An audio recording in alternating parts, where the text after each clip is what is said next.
He is 5/23/2012.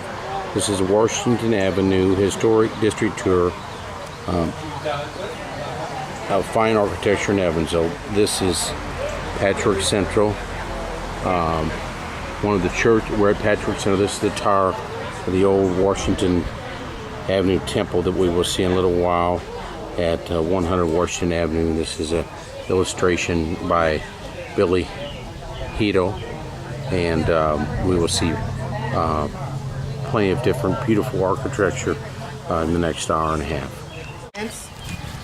This was part of the Jewish temple that was here, and which was destroyed by fire, with the exception of this tower. The tower was part of a structure that went up in 1901, and it's all that remains. The architect was Clifford Shopbelt.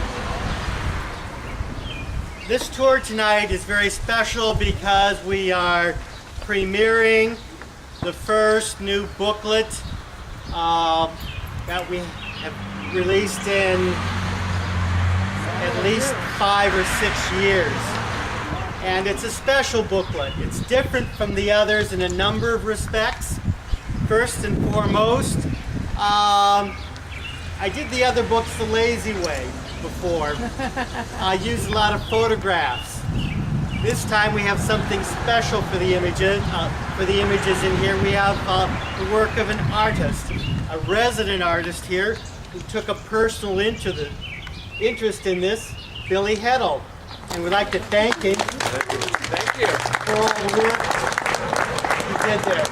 It's also different in that this is both a walking tour and an architectural primer.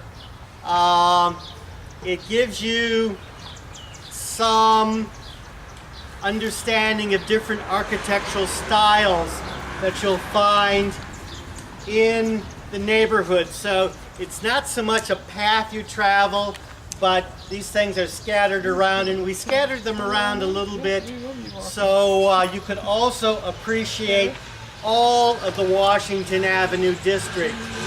The historic district here isn't just Washington Avenue, but there are fine homes and buildings on many other streets too. So, but you will see in here the different architectural styles: Italianate, Queen Anne Cottage, American Foursquare, Bungalow, Revival styles, an exotic revival, and we even have a couple pages on vernacular architecture. And we feature the Idea Home from a couple of years ago. Also special on this tour is at the end, at the conclusion, you'll go to Billy Hedel's studio and you can see the original artwork that went into this. So that's special. Tom Loesch will be the tour guide, and I guess I will share my people audience with him. Oh, and by the way, in case you guys don't know who that gentleman is up there speaking, his name is Dennis Al. He's a historic preservation officer. Yay! Do enjoy the tour. It's a wonderful part of town, and indeed, we want to highlight this part of town. We don't want to forget about it because we believe it has a whole lot to offer. So, enjoy. Hi. Well, welcome everyone. I'm Tom Loesch. I'm the chairman of the Blackford's Grove Neighborhood Association, and we're sponsoring the tour this year. We were also the partner organization with the Historic Preservation Office on working on this brochure. So welcome. The Washington Avenue Historic District is a big district. It covers, runs all the way from Perrette Street, all the way down close to Kentucky Avenue. Pardon me. It encompasses parts of several neighborhoods. And because it's so big, we're not going to be able to cover everything that's actually covered in the brochure today. We're going to cover highlights. This is intended to be an overview tour, and we invite you to come back and explore different corners of the neighborhood. Spend an afternoon downtown in the Arts District. There are lots of things to do down here. You can bring your brochure and explore around. So it would help me if y'all would gather up a little closer, since there's so much traffic. That's good. A little togetherness never hurts. So this is the first, what I call featured site on the tour. We're standing in right now in what used to be the synagogue of the old Washington Avenue Temple. Now that was built in 1904. It was designed by architects Clifford Shotwell. You'll hear the names of 3 architects a lot on this tour. F. Manson Gilbert, Clifford Shotwell, and come on, Dennis. Frank Schlatter. Frank Schlatter, thank you. I'll have some synapse gaps along the tour. So, but those were 3 of Evansville's most famous architects, and they did a lot of designing and building throughout the Washington Avenue district. So their names will pop up over and over again. This particular style is one of the revival styles. I call it 20th century Gothic revival, because those of you who recall your architectural history know that there was a Gothic revival style in this country in the early 19th century. In the early 20th century, we had a revival of the revival. It's sometimes called collegiate Gothic because it's the type of architecture that a lot of colleges like to use in building their campuses in the early 20th century. Albert Rosencrantz was a major contributor to building the synagogue here. The original synagogue was down at 6th and Vine Streets. He helped to move the synagogue here. He also financed the construction of the Rosencrantz apartment buildings up the street. We'll pass by those later. Also, the Washington Court apartment buildings across the street here, which we'll pass by later in the tour, was also built primarily for members of the Jewish community. That was so that they could keep the Sabbath law of walking maximum distance that they could walk to Sabbath services.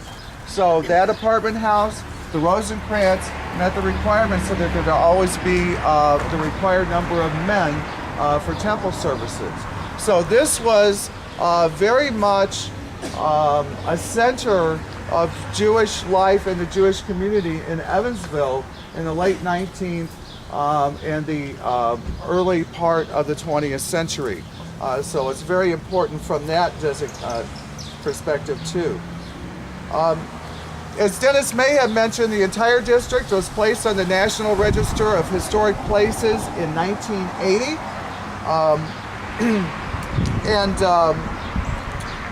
As he did also mention, we were very glad that Patchwork Central received the Preservation Alliance Award, because this year for actually a second restoration of the tower.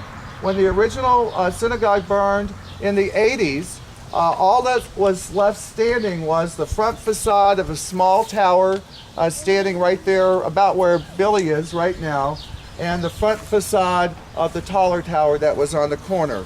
The front illustration of the brochure shows what the whole synagogue looked like.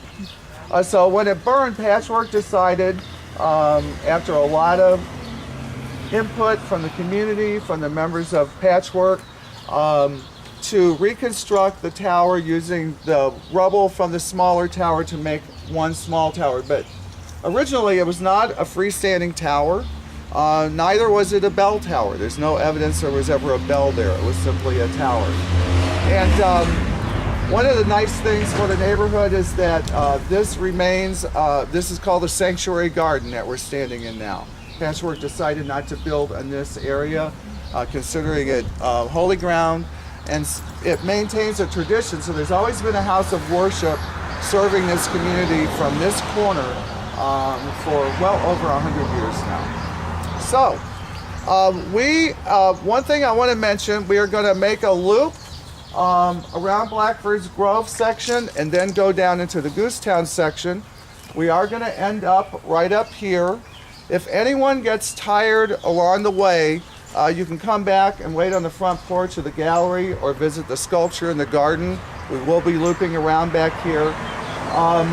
Also, at the end of the tour, when we go to the gallery, all the original drawings are on exhibit, and you'll have lots of opportunity to ask lots of specific questions about the architecture.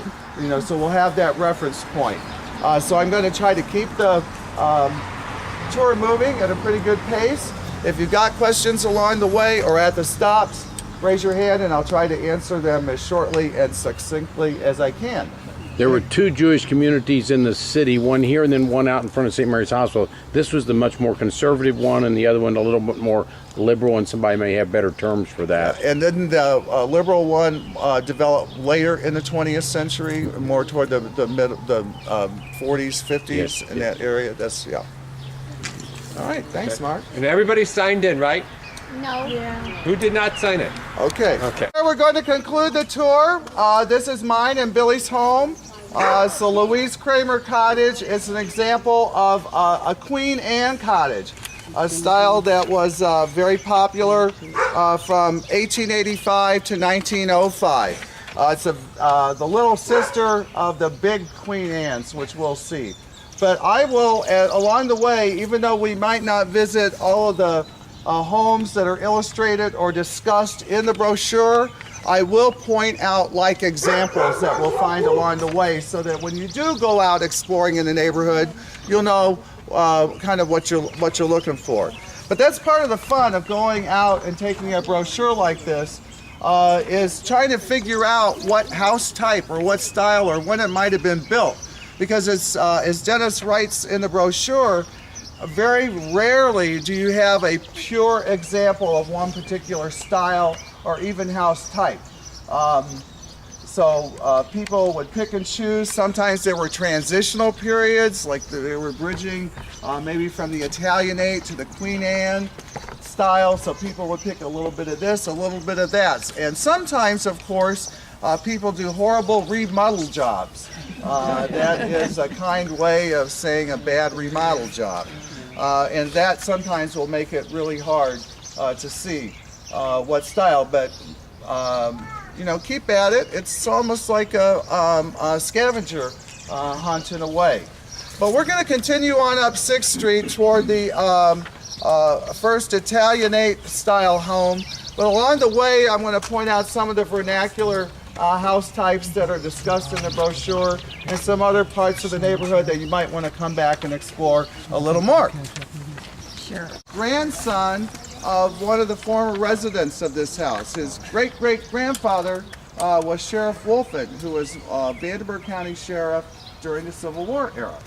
And of course, Blackbird's Grove, this area of the Washington Avenue district, was used as a refugee camp during the Civil War for residents of Kentucky and Tennessee who were trying to flee the battles that were going on in their states. So, welcome. Mr. Stein. I'm glad to meet you. Thank you. A young man named Derek Ward. But it's independent of the sculpture show that's going on the other side of it. Awesome. Yeah, we're independent operators. Was on the Blackbird's Grove walking tour that we had, and we concentrated heavily in here, and he said after the tour that he had forgotten that this area of town has the richest concentration of Italianate style buildings in the city. But before we go up there, I want to point out the house right here, 905 Southeast 6th Street. This was what we call a gable-fronted house. The gable, it forms a peak in the front. This is one of those bridge styles. It was bridging, you could consider it a classical revival style. It's a subset of that called Free Classic. Generally very plain, very severe. It's a single family home. It always has been. It remains marvelously intact on the inside. Beautiful oak paneling, oak staircase. But it was built in 1910, and right now it is undergoing a major restoration. Now, let's go up to the corner here. We got a better. Southeast 6th Street, this brick house in the corner is an Italianate house built in 1883 for Dr. Levi Hare. What's your first impression of this house on the corner? What's the first feeling you get from it?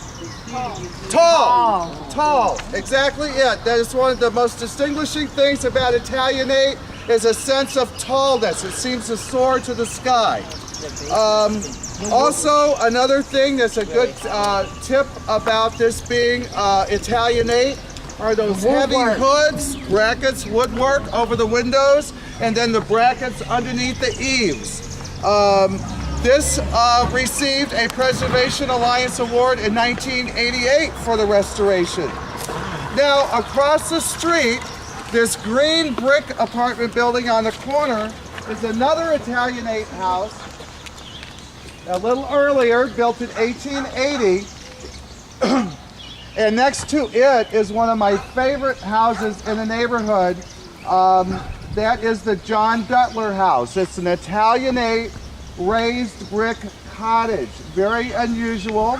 John Duttler was a tobacco merchant, and he built that little house for himself in 1870. And it has something that's pretty rare in Evansville, and that is an English basement.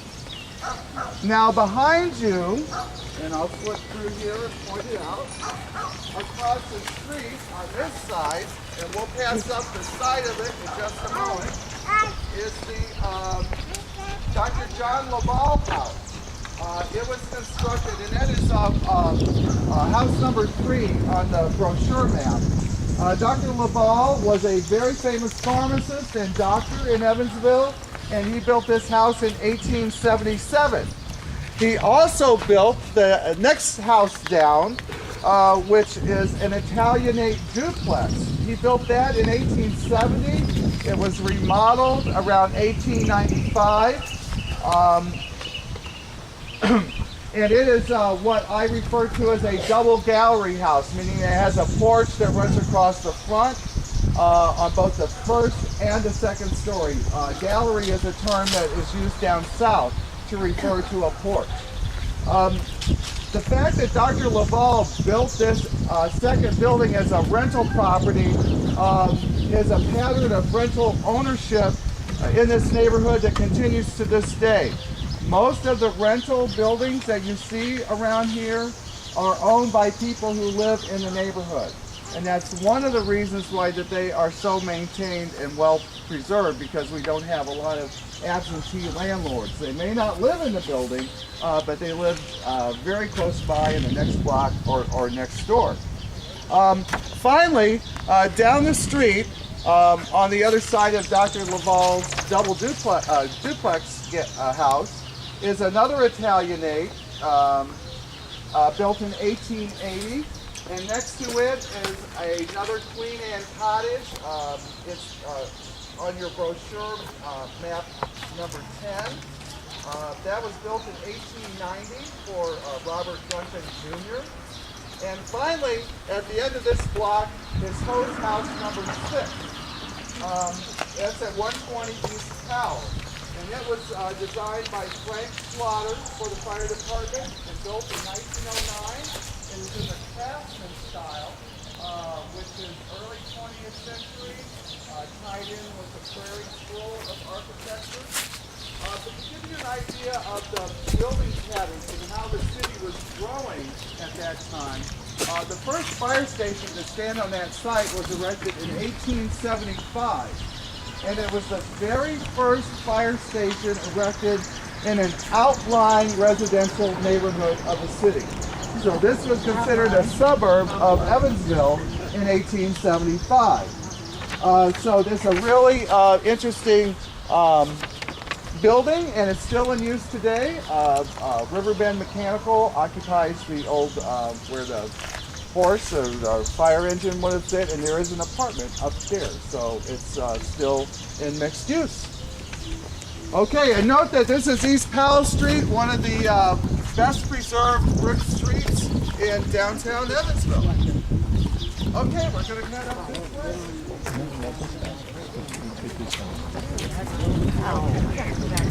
way. The first floor is actually the basement, and then the living quarters are what is considered the first floor. In Europe, you have the ground floor, and the first floor is actually our second floor.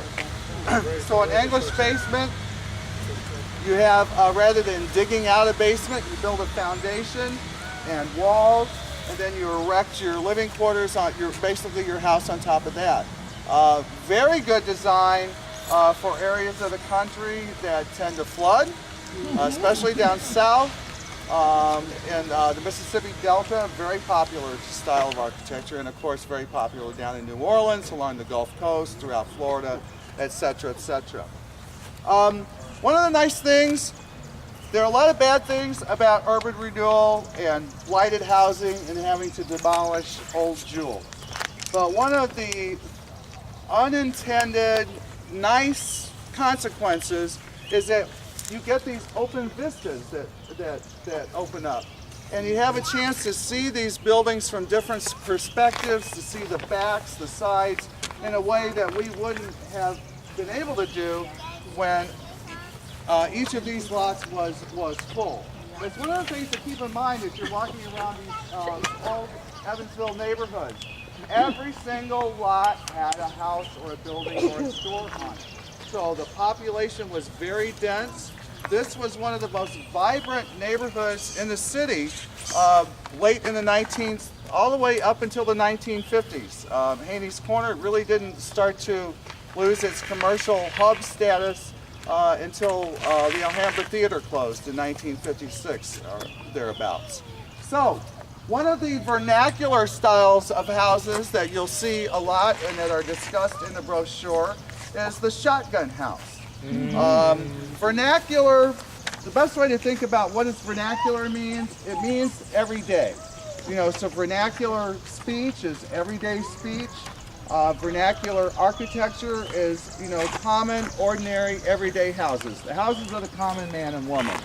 But the shotgun house is a style that actually, a house type that came to us from Africa via the Gulf Coast and the West Indies. It's very long, narrow. Most of the ones that you find in Evansville have a long hallway running down the entire side of the house with the rooms opening up off the side. You can also have a variant where every door, there are no hallways and every door lines up one or after the other. A shotgun house is no more than 30 feet wide. That's this traditional narrow building lot. And they are usually about 70 feet long. Very long, very narrow, always have a gable end. So in a way, they're a variation of the gable front house. We are losing these at a fast pace. A lot of people don't like the floor plan, but one of the great things about a shotgun house is that you can reconfigure the floor plan any way you want. And the other thing though is I'm hoping to see more infill in these vacant lots, because a shotgun house can be easily replicated today with 21st century materials, and you can erect a new one with the right materials, and you would not be able to tell, have a difficult time telling just passing by that it wasn't original. Next up, let's take a pause and look at these little bungalow houses.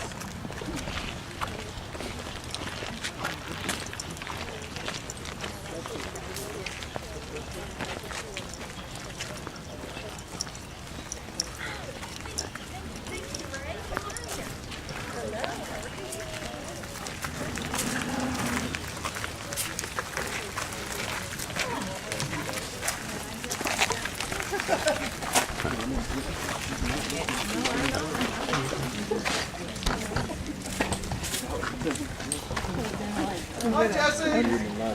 Give it a tour of your house. We're not going in the house. I don't think Carolina would like that, would she? This is Jesse Knight, the owner of this nice little bungalow. The bungalow style, which you talk about in the brochure, was very popular in the early years of the 20th century, from about 1905 to 1940. These two right here were built in 1910.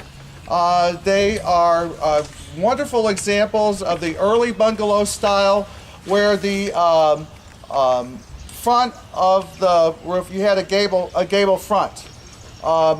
And later variations of, 10, 15, 20 years later, they started putting the gable on the side, so you get this steep pitched roof line on the front.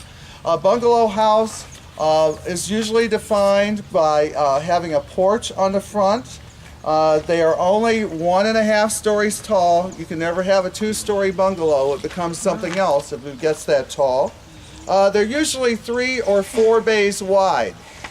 Who knows what a bay is in architecture? Jody, you can't answer. A bay is a window or a door. It's an opening. It could be, French doors, a single door, a single bed. Each opening across the front is a bay. So here we have a 3-bay. You have 3 bays on that side. Symmetrical placement. The other thing about bungalow houses that's very common, and one of their real interesting features is the posts, the pillars supporting the porch, and the eave brackets and things on the front. You often see a lot of detail. They're simple in a lot of ways. I have gone and looked through some old, early Sears catalogs on the Sears Craftsman home. Bungalows were popular. Looked at old real estate ads, and these were often advertised as modern sanitary homes. And you think about that, that was the beginning of a new movement, housing movement in this country, where ordinary people were finally able to get indoor plumbing. So a modern sanitary house had a small bathroom, a kitchen that you didn't have to pump at the back. You didn't have an outhouse.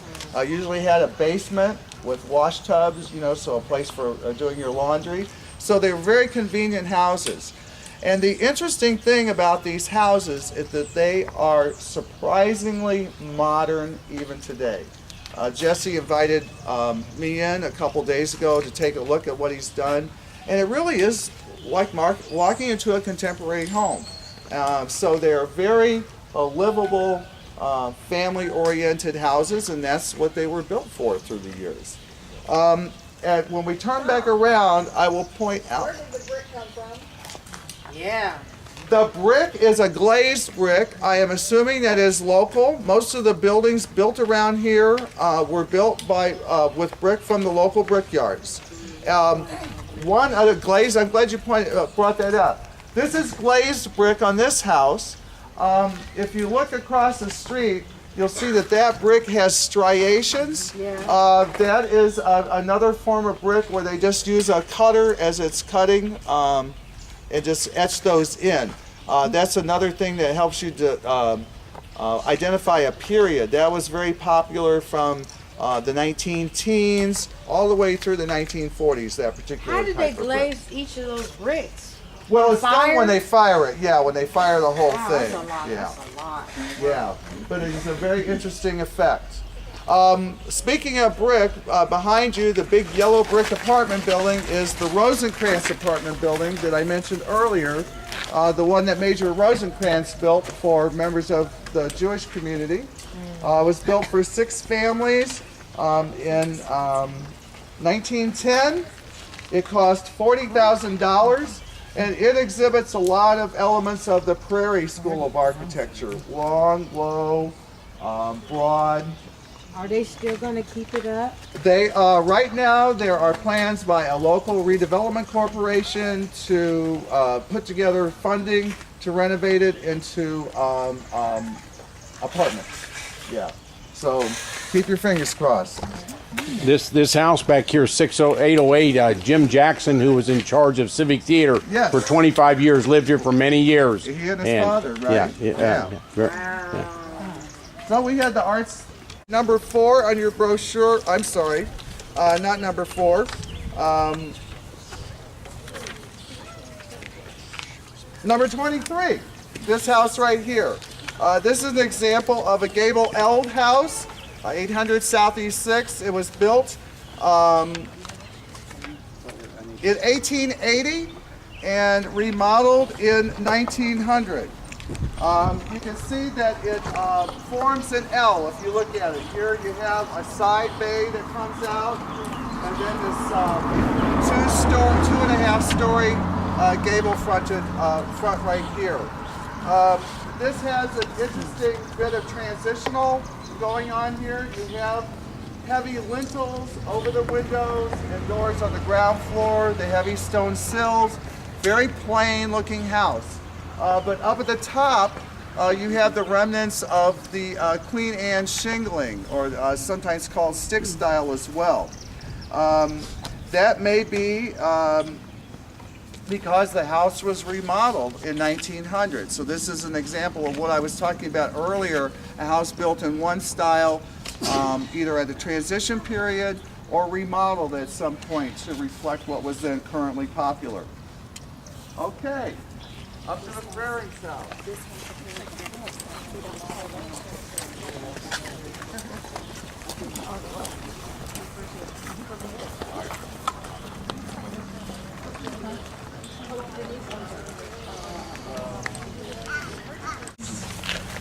This is house number 2 on your map. This is one of the finest examples of Italianate style in Evansville. This house is individually listed on the National Register of Historic Places. It is that's a very high honor. The Italianate style, of course, was inspired by the Italian Renaissance villas. It was a popular style in this country from 1855, from around 1855. These dates are, of course, all general. 1855 to all the way up until 1890. In my mind, I always associate this style of architecture with the Civil War, because if you look at those early Brady photographs of the Civil War, most of the houses exhibited a lot of Italianate characteristics. They were tall. They had that vertical. Tall windows. That was partly because that was the days of pre-air conditioning. So a tall window meant that you had a big sash that you could open up and get fresh air in. Also natural light, because there was not electricity in those days. Bless you. Is that limestone? No, hold on, I'll explain. You have heavy, It's green. the eaves, the heavy overhanging eaves with the big brackets. The roof pitch is very low. That's all designed to help shade the house. Porches are very important in the Italianate style.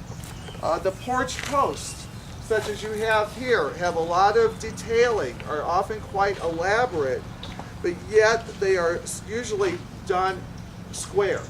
All that complication is put in a square form rather than, and usually if they have brackets on the porch or sometimes even on the porch pillars, those will be done in the same manner or be miniature versions of the larger brackets up under the eaves. Now, Peter August Meyer built this house in around 1873. He was a German immigrant. He was a lawyer. He served as the consulate for the German consulate, attorney for the German consulate in Cincinnati. He was the founder of one of Evansville's German language newspapers, and he was also elected to the Superior Court of Vanderburgh County. His family retained ownership of this house until 1988, and they actually saved it from being demolished during a huge round of urban renewal that took out dozens of square blocks of the area. One other interesting thing about this house, those are not stone lintels over the windows. That is pressed metal. Those are metals. That was something, of course, the pressed metal facades that George Mesker and other foundries made here, tin facades. you see a lot of that. You could buy these or have them made, so you didn't have to have a whole house, but you'll see elements of that. Yes, ma'am. Do they use crushed metal today You know, you could. I haven't seen any contemporary construction that uses it, but I see no reason because they do make it when they're restoring historic buildings. Yes, very pricey. Yeah, but it's yeah, you can still make it, but usually you have to have somebody custom make the mold or the form, and then each one has to be, because there's no mass production of those things anymore. That raises a good point, though. One of the reasons that you saw so much of this in the 19th century, early 20th century, jigsaw work on all the Victorian houses, the Queen Anne's that we'll see, that was because of mass production. All that was not custom made for you. You simply ordered it out of a catalog usually and just picked and chose.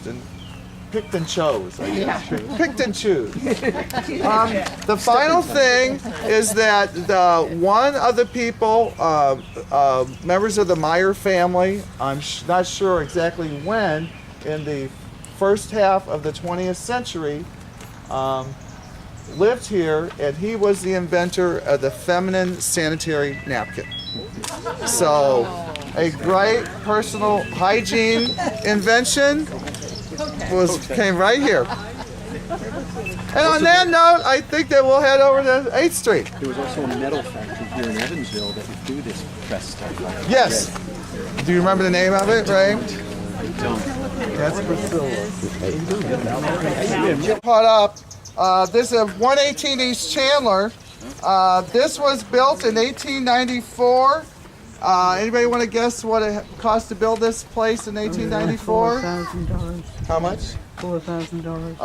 Close, only $2,500. Right, God. And it was built for a bank cashier. Can you imagine a bank cashier today being able to afford to build a house like this? But again, here you have, you know, I'm not sure how I define this. Italianate, really a bit of a transition in a way. A little bit of Queen Anne, a little bit of Italianate.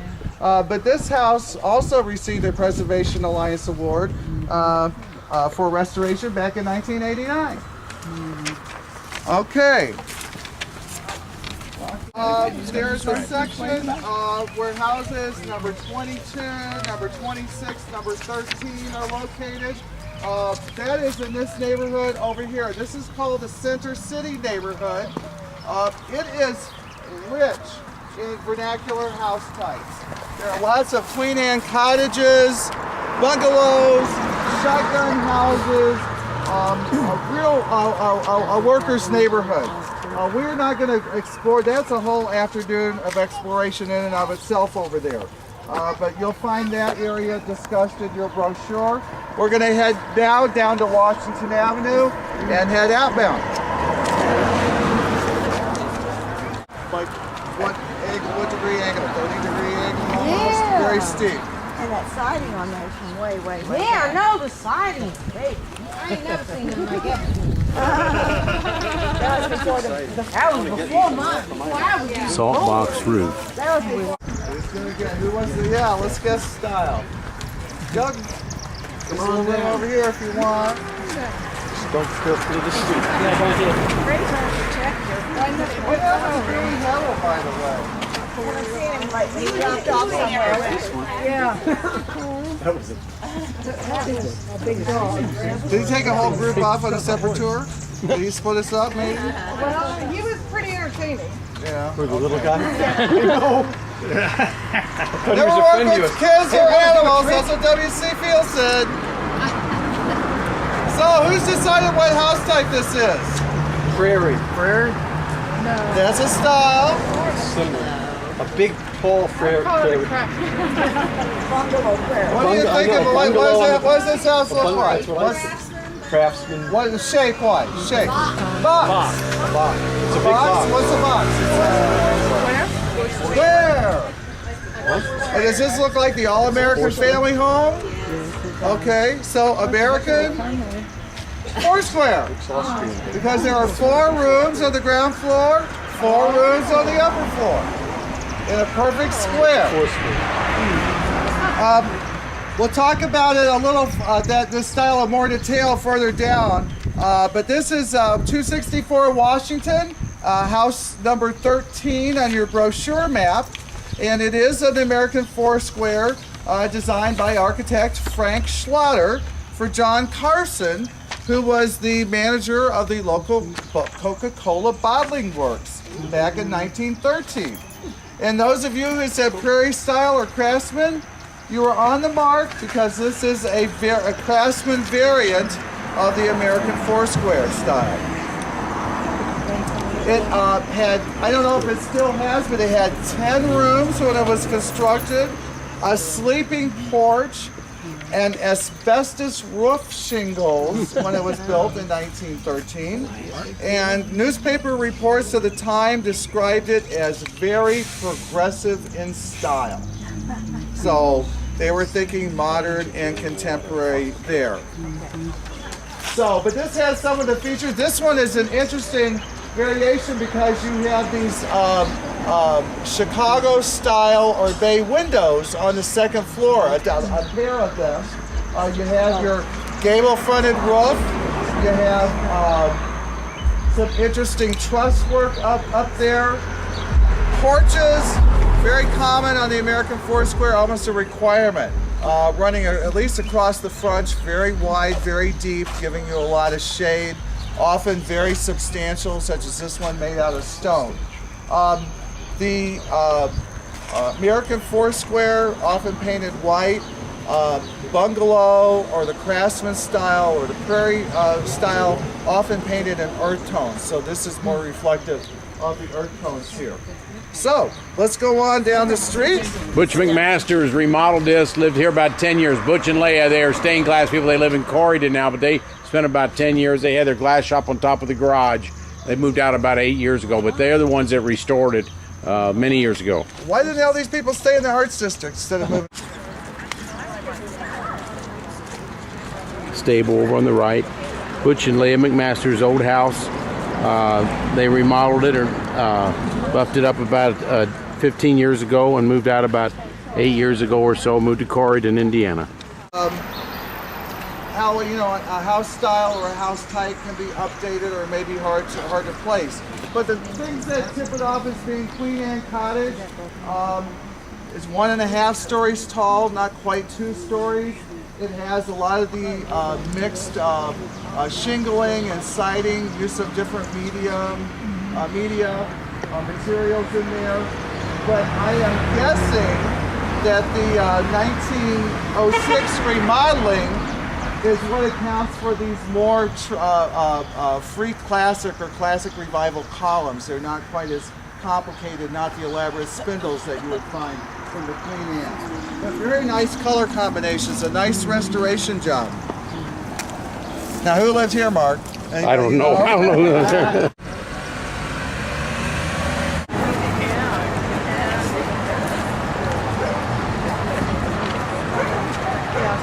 You don't realize about these houses till you walk. That window is just like that. And how many times you come down and pass it back and forth. Never been there. Ms. Aspie, about the brass marker, the brass plates that they're seeing in the sidewalks from time to time. One said Eichel, you see a fish shape.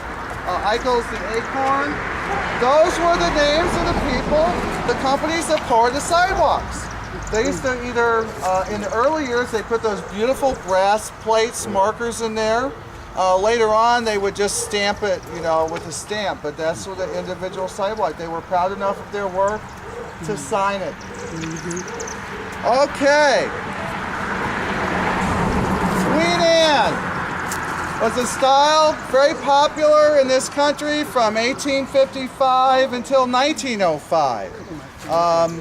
Paralleled in great part the reign of Queen Victoria in England. Of course, it is the style that is most associated with the Victorian period. When you think of a painted lady, you're usually thinking of a Queen Anne house. This has been called the most exuberant style of architecture because it blends so many different forms, elements of style. We were passing one of the Queen Anne houses earlier, and someone asked me if it was a house that was built that way or whether it had a lot of additions and things added on to it over the years. I said it was built that way. That's one of the characteristics of Queen Anne. Always very complex. The roofs are very complex, lots of angles and pitches, and they're never same. Roofers hate working on a Queen Anne roof. Very hard to do. The facade, as you can see, we've got fishtail shingling, we've got dog-eared shingling, we've got brackets, we've got rosettes, we've just got all these different things going on. Towers, very, very essential feature for the Queen Anne style. And of course, that's one of the ways that you can distinguish between a Queen Anne house and a Queen Anne cottage. You will never find a tower on a Queen Anne cottage because it's a small house, only 1.5 stories tall. So if you've got a tower on it, that's just your pure Queen Anne. Bay windows, first floor, second floor, out on the side of the house, such as you have on this yellow one, very common. Cutaway corners. You'll see that when we get to my house, where you get these, my front parlor is 7-sided because they cut off all the square corners to make angles, and that's where you often get those heavy brackets under the eaves. An essential thing with Queen Anne is the different contrasting surface materials. You know, wood siding, sometimes combined with stone. Across the street behind you, you have a beautiful combination of stone, brick, and then on the tower, shingling up there in wood.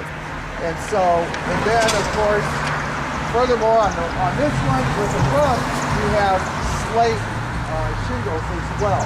So that mixed use of materials is common. Spindle porches, another very common feature. This one has these nice fat spindles on it, a little bit different. Also, often on the porches, you'll have those friezes of turned spindles that are very elaborate. Of course, when you've got that much going on and that much different contrasting, you want to paint different colors. So a true painted lady, by the way, has at least 7 colors. It's a combination of 7 different colors. My house is 7 colors if you count them. The Guppel house here is currently owned by the city, being held for someone to come along and remodel it. You can get it at a great price. It has your corner tower, your complex roof, the bay window, the rounded corners. When this house was built in 1891 for Mr. Guppel, who dealt in wallpapers and fine decorations and later worked in his father's bindery, one of the newspapers called it very prettiest. So it was a noted house even at that time. So we are, let's see,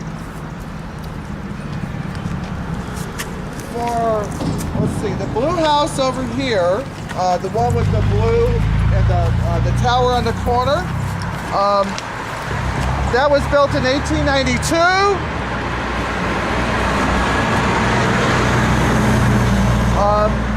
Queen Anne, and it was at one time the residence of the Dion family. How many of you remember Dion's clothing store? They lived there.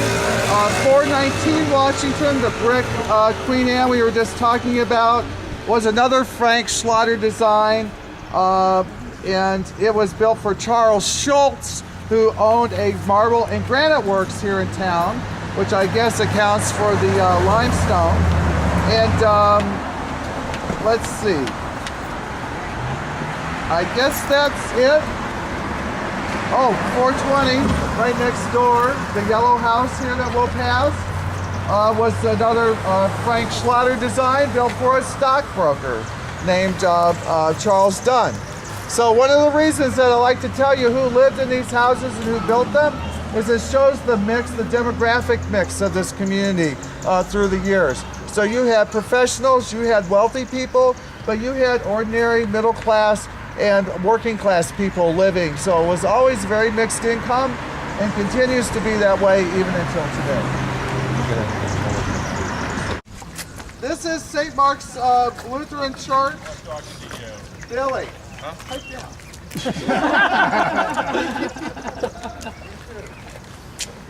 This is St. Mark's Church. This was the first Lutheran church in Evansville to provide services in the English language. And that was not until the early years of the 20th century. In the late 19th century, they built a little chapel on this site, and it's actually still part of the church. It's the back end of it back here. But it was rebuilt in 1914 in that Gothic, 20th century Gothic revival style or collegiate Gothic. The architect is someone named Boyle. Haven't done a lot of research on him. But that is St. Mark's Lutheran Church. Right now, not used as a church, but a residence. Okay. Residents? Conservatory and concert hall. But of course, humongous money problems involved with that. So right now it's still standing though. You could have shelters for people. That's too big for one family or one person. Yeah, you can do a lot of things with that. Are they going to look at that tree?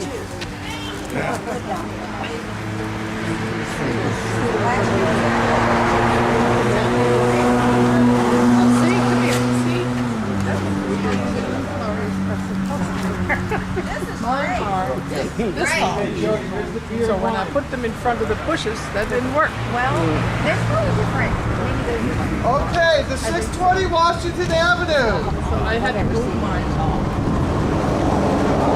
But they're nice. They were Number 27 on your tour map. Actually, the last number in your tour map, but not least. This house was built in 1909 by Frank Schlatter. He was a hard-working guy, wasn't he? For Louisa Lautenschlager. It's the free classic style, and that is that very simple style that took elements of classical architecture.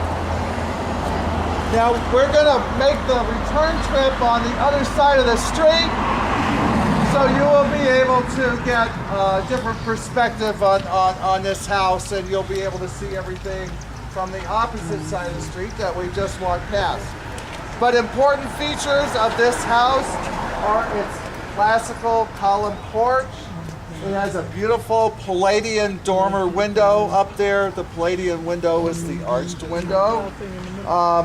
And in the middle, it has an elliptical oculus, a cyclops window. When we step back, we cross the street, you'll see that there is this great big window right in the middle, there for no apparent reason. Then I call that the cyclops window. But in 2009, this house was very much in danger. In fact, the entire Washington Avenue corridor has been on the endangered Evansville list, and I'm not sure if it's still on the Indiana Landmarks endangered list, but it has been. Is it still on it? But we're hoping it's going to make its way out. There's a lot of good stuff happening. But Indiana Landmarks, the City of Evansville, and Evansville Living Magazine joined forces to make this Evansville Living's 2010 Idea Home. Was rehabbed, remodeled, renovated, was an outstanding success for the league that year, and it won Evansville Living and Community Service Award from a National Magazine Association. And it was one of the efforts that really jump-started a lot of redevelopment, remodeling along Washington Avenue. As they were working on this house, you started seeing houses up and down the block, little things going on, a new porch, a new paint job, different things going on. So it's been a great asset to the neighborhood. And this is where Maisie lives. Maisie, raise your hand. And this is Maisie's home. But Jody and Maya went on the Idea home tour, came in and saw the house, and Maya said that the first thing that she felt when she walked in the house was, this is where I want to raise my family. So she and Jody bought it. And it is really a wonderful family home. Okay, we're going to walk up to the corner at Morton and then cross the street, and then we're going to make our way back down toward Haney's Corner. A little bit of a plantation house out of one of the old, movies. That would be a pretty good assessment of it. This was designed by Clifford Shotwell, and he was another very well-known architect in Evansville, one of the most prolific ones. He's most noted for the Soldiers and Sailors Memorial, the Coliseum downtown. That's considered his most outstanding building in Evansville. But he designed this neoclassical house, sometimes referred to as Colonial Revival, in 1909 for Guild Foster, who was president of the Evansville Carriage Woodstock Company. I like it when back in the old days, company's name meant what they made, not some acronym. He made the wood, cut out the wood that was used to make carriages. You knew what he did. Down the street, you see two others that have these heavy columns. These are wonderful examples of this classical revival styles, which ran from about 1900 all the way into the 1940s. And there are areas of the city where you see Georgian revival, Tudor revival, especially in Lincolnshire, for instance. We don't have a lot of that here, but we have a lot of this classical revival. But down the street at 714 Washington, is that the house number of your friends? Is it the... No, they own the 6 one. The one with the 6 columns. The 6 columns, okay. The one with the 6 columns is 714. That was designed by F. Manson Gilbert, famous architect, for Dr. Willis Pritchett. And they referred, the papers at the time, this is the one with the 6 columns across the front. The papers referred to its Grecian Doric design as being absolute, meaning it was about the purest form of a classical style home that you could build.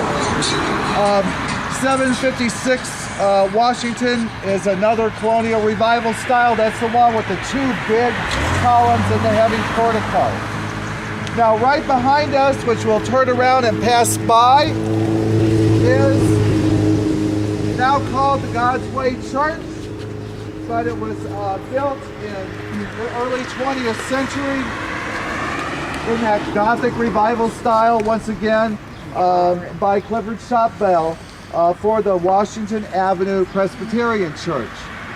So we had 3 houses of worship in a 4 or 5 block stretch that were all in that Gothic revival style.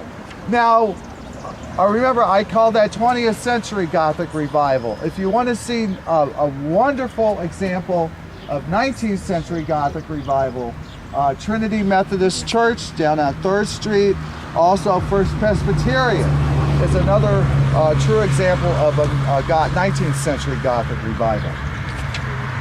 Okay.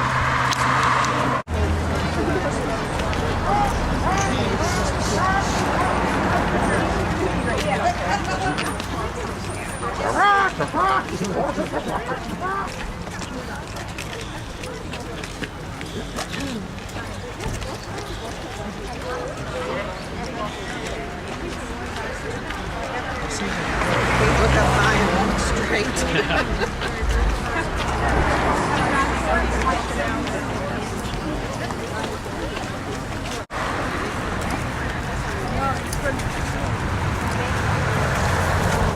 Washington, the one on the left.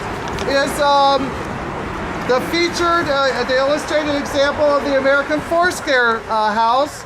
The Nonweiler Henry house, built in 1909 by none other than Frank Schlatter. Within a year, though, Tekla Henry, a widow, purchased the house, but it is a big square box. It's 2 stories tall. This one has, how many bays do we have? We have 2 bays, a door entry and a window. You have the broad eaves. This one has a lot of elements of a suggestion of prairie-style architecture. Notice the very elaborate front entry. For all their plainness and their squareness, a lot of detail often went into the entryways. Again, you have the generous front porch. One thing that makes this a really outstanding example is that arched dormer window up at the top with its coxcomb up there. It has very beautiful sidelights and overlights around the door. The other thing about an American Foursquare that's very typical is the hip roof. You won't have any gable in it. There's no gable in at all. So all hip roof, another important feature. But this is house number 11 on the map. And then of course, right next door to it, another American Foursquare. These are your ubiquitous big family homes. I always think of It's a Wonderful Life, those 1940s era black and white movies, because those were usually the kinds of houses that those characters lived in.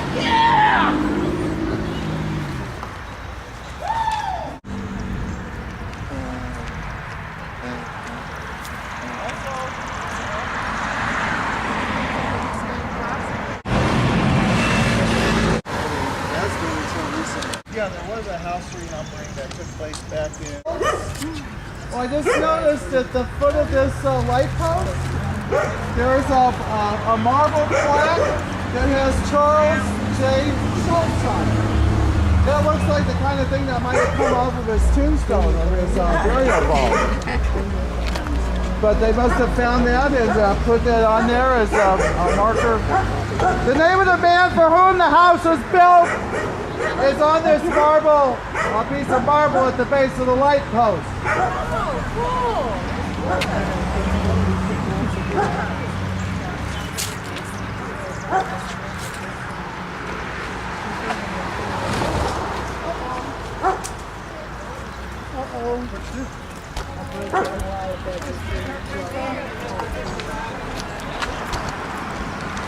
Back there. That's my girl. It was built in 1894 for Elsie Baum, who sold it in 1902 to Mr. Euler. In his advertisement, he described it as a residence with all the modern conveniences and a very good stable. So, what kind of house is this? What style? Washington Avenue Historic District is on the National Register for Historical Districts. It is the core of one of Evansville's premier historic neighborhoods, centered in the core on Washington Avenue, and the district runs from Parrott to Graham Streets. One of the premier places in this area is the Alhambra Theater at 50 Adams Avenue. This exotic revival building is sophisticated in its architectural design. As the name implies, its appearance is not mainstream. Most of these buildings take their inspiration from obscure cultures or fanciful themes. The idea is to pick the imagination and take the viewer to distant places or to legendary ages. As such, there is no particular style of column, shape of roof, or any single building element that describes this style. Every building of this type is unique, and features makeup of each structure conform to that particular style. In Evansville, the pagoda on the riverfront is an outstanding example of exotic revival building. It has the signature elements of a Japanese pagoda, the sweep of the roof and the clay tile shingles. Being exotic, the pagoda stands out in Evansville as a singular and gives the impression of a different world. There is no doubt the jewel of the Washington Avenue district is another exotic revival building. It's the beloved Alhambra Theater. As the name suggests, this wonderful Moorish facade, the Arabic theme is carried out by combining several motifs. First are the striking pepper pot towers on the corners. The theme is underscored by the second story, coupled with Moorish arch windows, with tile in the blind arches of the center of the window groupings. The facade pattern brickwork reinforces the exotic feeling of the old movie house. The light yellow brick harkens to the sands of the desert, while the dark brown brick is used to outline the window arches and produce a unique horizontal stripe pattern. The Evansville architect named Frank Slaughter designed the Alhambra Theatorium, was known for incorporating whimsical and exotic elements into his designs, so the Alhambra was right up his line. At the time Slaughter designed the Alhambra, theater owners were looking to create an environment of escape and entertainment. Slaughter succeeded in this. When the doors opened to the public, September 27, 1913, people flocked to this theater. This was one of the first movie houses in Evansville to feature sound. The original operators were Louis Wallenberger, a resident of Washington Avenue, and Henry Hellman. The theater was prosperous as a movie house. In the 1950s, business slowed and the Alhambra closed in February 1956. During the next 40 years, there were numerous attempts to revive the Alhambra. It was briefly used as a church, a venue for lyric operas, a cinema pub, and its stage was used for gospel concerts and rock shows. In 1994, Riverbend's Playhouse began raising money to transform the building for a community and performing arts center. Riverbend took the first steps to restore the exterior of its original glory. They put the new copper on the corner towers, rebuilt the windows, did tuck pointing, and installed a marvelous marquee. In 2001, the work went one more step with a federal earmark grant and local funding match.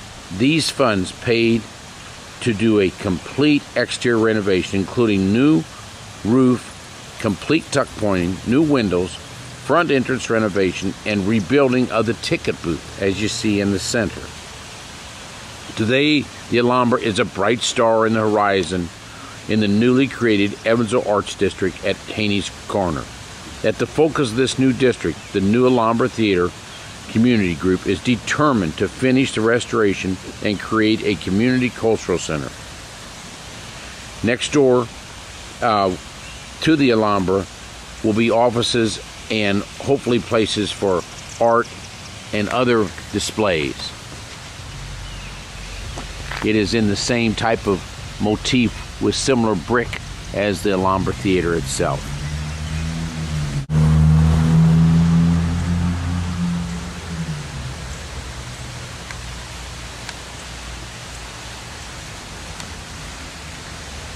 Looking at the roof line, looking at the Alhambra emblem on the very top of the roof, look at the detail of the doors, detail of the roof itself.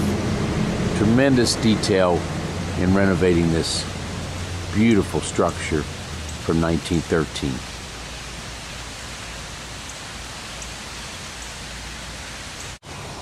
This is looking the east the direction in the east at the Alhambra Theater, you see how they've created the office marquee and the roof line.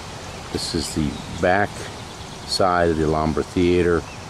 I don't know the exact amount of people the theater would hold, but it's a very popular place from 1913 all the way till 1956 when it closed, and hopefully be revived, and the center inside will be refurbished in the near future.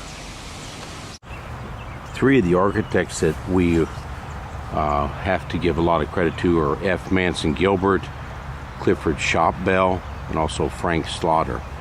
This is a picture of the house of F. Manson Gilbert, who is responsible for many of the architectural structures in the Evansville area. This is a picture of his house, a Renaissance villa he designed for himself called 700 Sunset, and this is a picture of that, just a unique architectural style. It's a masterful piece incorporating artistic touches. A Mediterranean influence is his trademark and can be seen in this Renaissance villa. F. Manson Gilbert was educated at Georgetown University, influenced by several years of living in Italy and Greece. Gilbert artfully designed buildings in Evansville from 1908 until he left for the military service in 1918. There's a street in Evansville called Gilbert Street, and we will review in this book many of the different architectural structures that have given the salt and pepper and the real flavor of Evansville. And we have F. Manson Gilbert to be grateful to. This is 700 Sunset downtown near the riverfront. We're now in downtown Evansville. This is the Soldiers and Sailors Memorial Coliseum. And the reason we've moved down here, we're now out of the Washington Avenue district, but this is a crowning achievement by Clifford Shopwell. Clifford Shopwell, S-H-O-P-W-E-L-L. He was the most prolific architect in Evansville's history.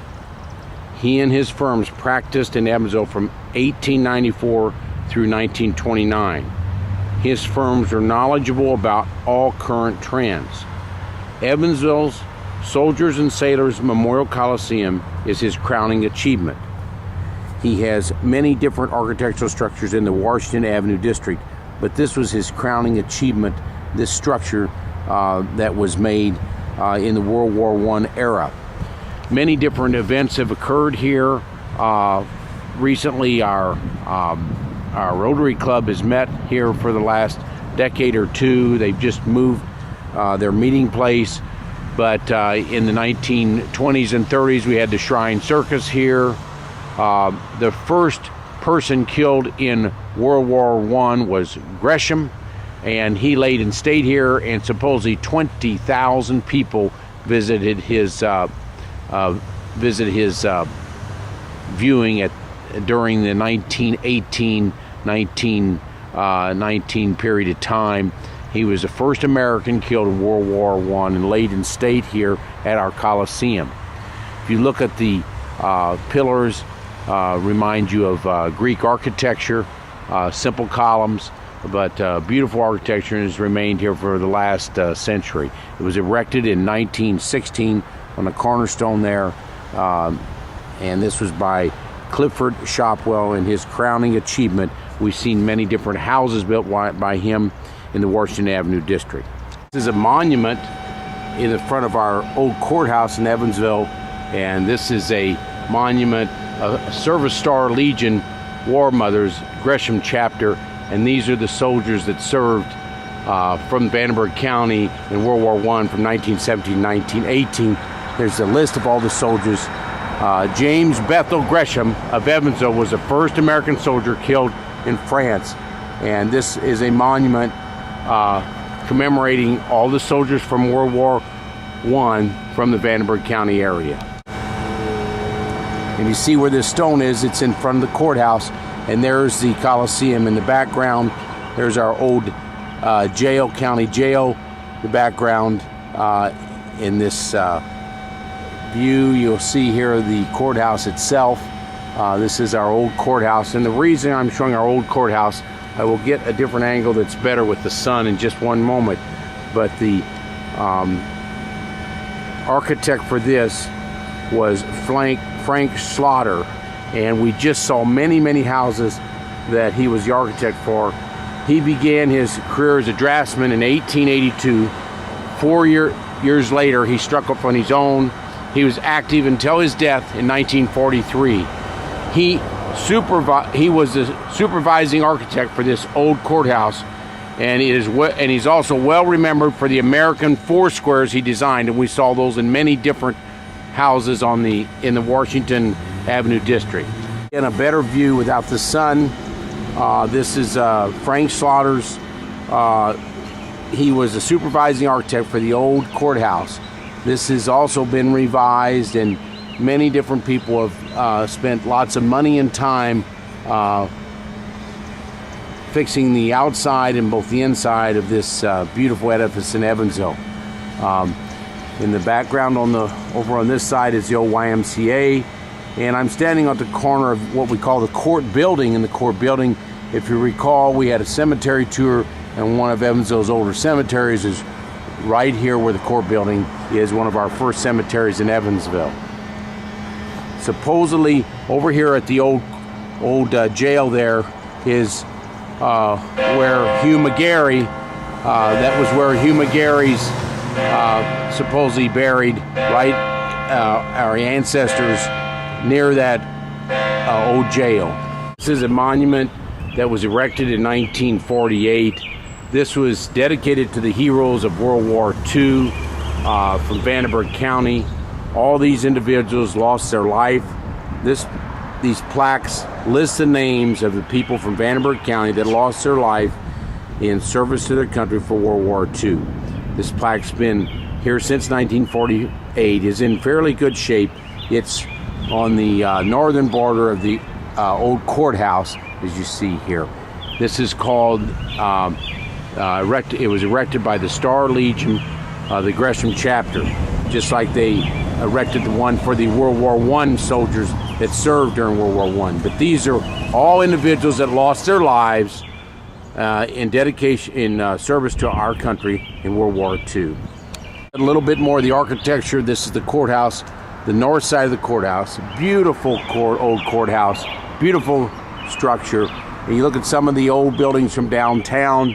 You see the Holman building. Remember one of the Holmans married to Fenric Cigar, very big in Evansville, and the Holman made their money off Clabber Girl, owned the Indianapolis 500.